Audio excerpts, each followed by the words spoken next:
Hello aspirants, welcome to my channel. আজকে আবার একটা গুরুত্বপূর্ণ প্রশ্ন নিয়ে আমি এসেছি। ডাব্লিউবিসিএস 2023 হিস্ট্রি অপশনালের সিরিজ চলছে। আমি অ্যাজ আই প্রমিসড যত প্রশ্ন আছে আমি করাবো। আজকের প্রশ্ন দেখো, assess the role played by Balban in the strong strengthening of central authority in the Delhi sultanate. মানে কি? প্রশ্নটাকে সবসময় দেখো, অপশনাল লেখার টাইমে বা যে কোনো প্রশ্ন লেখার টাইমে সব থেকে বেশি যেটা ফোকাস করবে সেটা কোয়েশ্চেনের উপরে। কোয়েশ্চেনটা বলছে কি? বলছে সেন্ট্রাল অথরিটিটাকে কিভাবে বালবান স্ট্রং বানিয়েছিল। মানে কি? আমি একদম যদি ইন শর্ট যদি বলি, সংক্ষেপে যদি বলি, তাহলে কিভাবে সেন্টারটাকে স্ট্রং বানিয়েছিল। হাউ বালবান মেড সেন্ট্রাল স্ট্রং, এটা হচ্ছে মুদ্রা কথা। ঠিক, কিভাবে স্ট্রং সেন্টার বানিয়েছিল, শক্তিশালী একটা কেন্দ্র বানিয়েছিল। দেখো, এবার আমরা টপিকে আসবে। 10 নম্বরের প্রশ্ন ছিল। আমি চেষ্টা করেছি ঠিকঠাক ওয়ার্ডের মধ্যে নিয়ে আসা, এবং যতটুকু প্রয়োজন, ওয়ার্ডের থেকেও বেশি ইম্পর্টেন্ট কোয়েশ্চেনটা যেটা ডিমান্ড করছে সেই। দেখো, অনেকে বলে, অনেকে প্রশ্ন করে, আই এম আস্কড অফেন কি কতটা, এই যে ওয়ার্ডগুলো বলে 10 নম্বরের জন্য কত ওয়ার্ড লিখবো এই ওয়ার্ড। আমি সবসময় একটা কথা বলি, don't focus on words, instead focus on the demand of the questions that you are given.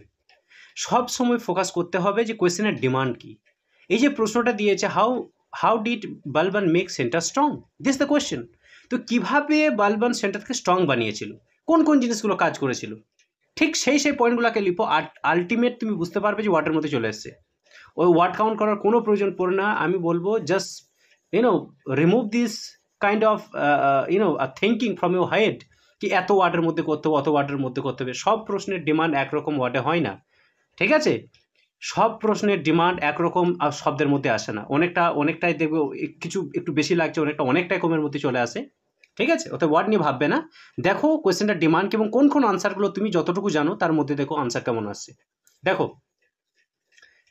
Ghiyasuddin Balban played a crucial role in establishing a central strong center in the Delhi Sultanate. The policies which are taken by the Balban were as follow. Balban শক্তিশালী কেন্দ্র বানাবার জন্য যা যা করেছেন, একটা গুরুত্বপূর্ণ একটা রোল প্লে করেছেন, ঠিক আছে? এবং সেটাই নিচে আলোচনা করা হলো। Number 1, consolidation of power. মানে কি? ক্ষমতাকে কেন্দ্রীভূত করা, এক জায়গায় করা, কনসলিডেট করা, জমানো, ঠিক আছে? Elimination of Chahalgani. তোমরা অনেকেই জানবে Ghiyasuddin Balban was one of the Chahalganis, তাই না? 40 জনের মধ্যে বালবানও কিন্তু ছিল। ইলতুৎমিশ যখন এটা তৈরি করে তখন কিন্তু ওরই মধ্যে একজন। অতএব এ কিন্তু জানে এক্স্যাক্ট সমস্যা কি হয়। এই যে চাহালগানি বা নোবেল অফ 40s, এরা কিভাবে সুলতানকে ইন্টারফেয়ার করে তার কাজের মধ্যে দিয়ে, এবং এরা যদি শক্তিশালী হয় তাহলে তোমরা জানো কোন কোন ঘটনাগুলো ঘটতে পারে, যেমন রাজিয়া সুলতানের ক্ষেত্রে ঘটেছে, তোমরা জানবে, ঠিক না? ওতে এবে কি করলে, এসেই এলিমিনেট করে দিল, মানে সরিয়ে দিল চাহালগানিকে, পুরো পোস্টটাকেই তুলে দিলেন, ঠিক আছে?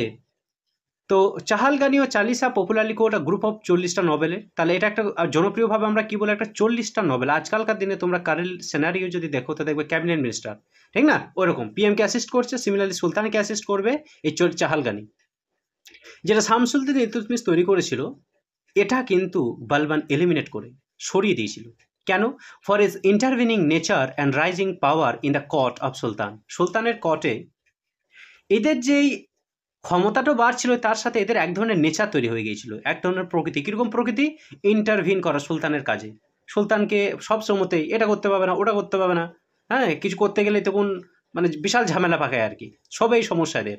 তো এই কিন্তু এই যে ইন্টারভিনিং নেচার, আর কোথাও যেন চাহালগানিরা নিজেদের মধ্যে কিন্তু একটা পাওয়ার কিন্তু রাইজ করছিল, ঠিক আছে? তো এক নাম্বার বোঝা গেল, এইটা হচ্ছে মেন কারণ, ইন্টারভিনিং নেচার এবং rising power of the court of rising power of the Chahalganis. এটার জন্য কিন্তু এলিমিনেট করে দিল, এদেরকেই সরিয়ে দিল, পোস্টটায় আর রাখলেন না। নাম্বার বি দেখো, সেন্ট্রালাইজেশন অফ অ্যাডমিনিস্ট্রেশন। শাসন ব্যবস্থাটাকে সেন্ট্রালাইজ তিনি কীভাবে করলেন? He deliberately reduce the power of regional governors and thus made centralise administration. যে সমস্ত আঞ্চলিক গভর্নর ছিল তাদের ক্ষমতাটাকে দারুণভাবে তিনি স্বেচ্ছায় কমিয়ে দিয়েছিলেন, ঠিক আছে? এবং এইভাবেই তিনি অ্যাডমিনিস্ট্রেশনটাকে, শাসন ব্যবস্থাটাকে তিনি কন্ট্রোলের মধ্যে নিয়ে আসেন এবং অনেক বেশি সেন্ট্রালাইজ করেন, কেন্দ্রীভূত করেন। Number 6, spy system. He introduce spy system Spies were deployed throughout the empire to get informed about the internal external threat. তিনি কি করলেন?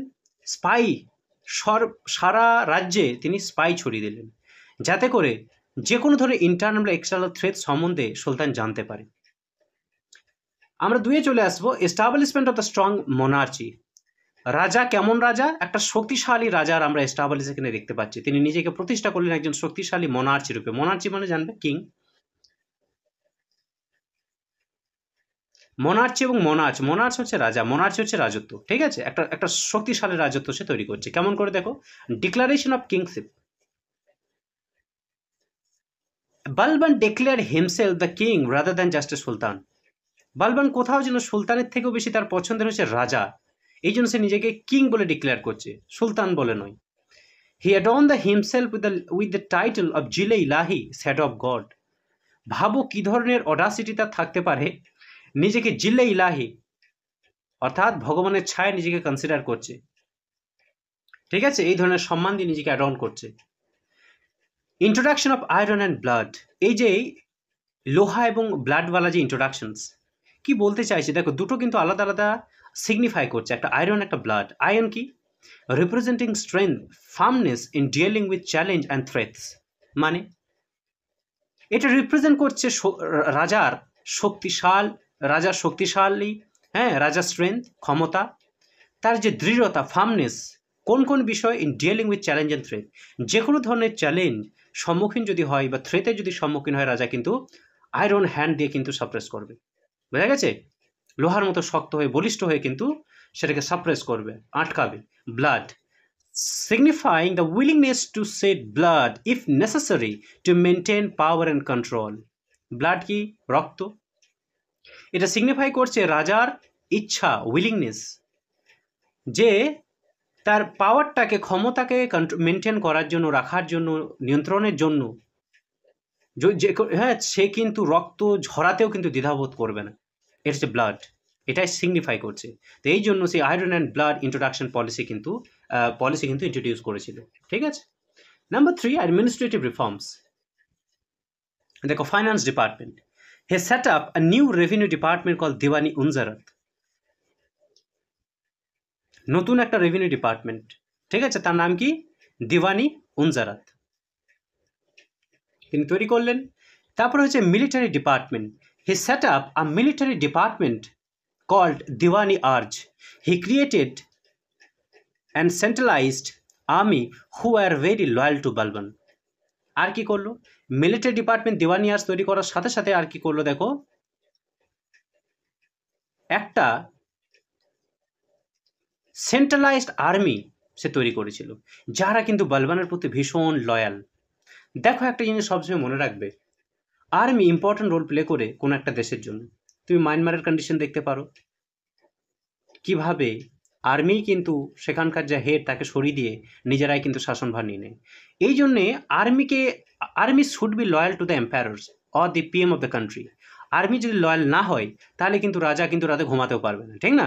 এই জিনিসটা হবে। বা তুমি আরও একটা জিনিস নোটিস করে দেখো, সিরাজউদ্দৌলাকে কীভাবে হারানো হয়েছিল। মির্জাফর একটা কমান্ডার, আর্মির হেড ছিল, তো মির্জাফর কীভাবে দালালি করে ক্লাইভের সঙ্গে হাত মিলিয়ে তার নাতি সিরাজউদ্দৌলাকে হারায়। সিমিলারলি আর্মি কিন্তু লয়াল হতেই হবে, না হলে কিন্তু মুশকিল আছে, রাজা থাকতে পারবে না বেশি দিন, রাজাকে ঠিক প্ল্যান করে হাঁটিয়ে দেবে। তো সে কী করলো, বালবান এসব জেনেই কিন্তু সে একটা সেন্ট্রালাইজড আর্মি তো করলোই, তার সাথে হি মেড শিওর কি আর্মিরা তার প্রতি লয়াল আছে। ঠিক আছে, এবার লয়াল আর্মি কিন্তু সে বানায়। নেক্সট হচ্ছে ফেয়ার জাস্টিস, একটা সুন্দর বিচার।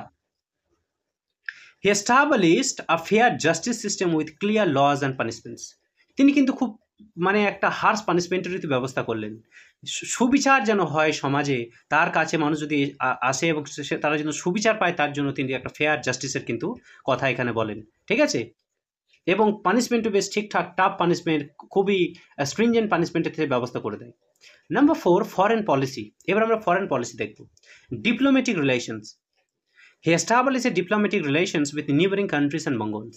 দেখো, নিজের রাষ্ট্রকে বাঁচাবার জন্য কিন্তু, ভারতকে বাঁচাবার জন্য বা তার চেয়ারকে বাঁচাবার জন্য সে কিন্তু ডিপ্লোম্যাটিক রিলেশনে রাজি হয়, এবং নাইবারিং কান্ট্রিজের সঙ্গে সম্পর্ক সে ভালো স্থাপন করেই তার সাথে মঙ্গলদের সাথেও কিন্তু সে হাত মেলায় এবং হ্যাঁ তাদের সাথে সম্পর্ক স্থাপন করলে তারা যেন কোনো রকমভাবে ভারত ইনভেট করে হ্যাঁ দিল্লিকে ধ্বংস না করে ভারতের মানুষকে অত্যাচার না করে। তো এটা ভালো জিনিস। বি হচ্ছে alliance with the Samma tribe. He formed an alliance with Samma tribe to counter balance the power of the Sindh region. Sindh রিজিয়নে একটা ব্যালেন্সটাকে কাউন্টার করার জন্য, ক্ষমতাটাকে নিউট্রালাইজ করার জন্য সে সাম্মা ট্রাইবদের সঙ্গেও কিন্তু অ্যালায়েন্সে বাঁধে, হ্যাঁ চুক্তি করে। নাম্বার সি দেখো, অ্যাম্বাসি টু ফরেন কোর্টস। দেখো মুসলিমকে প্লিজ করার জন্য এটা করতেই হবে। He send embassies to foreign courts including the court of Abbasid caliph to maintain relations and gather intelligence.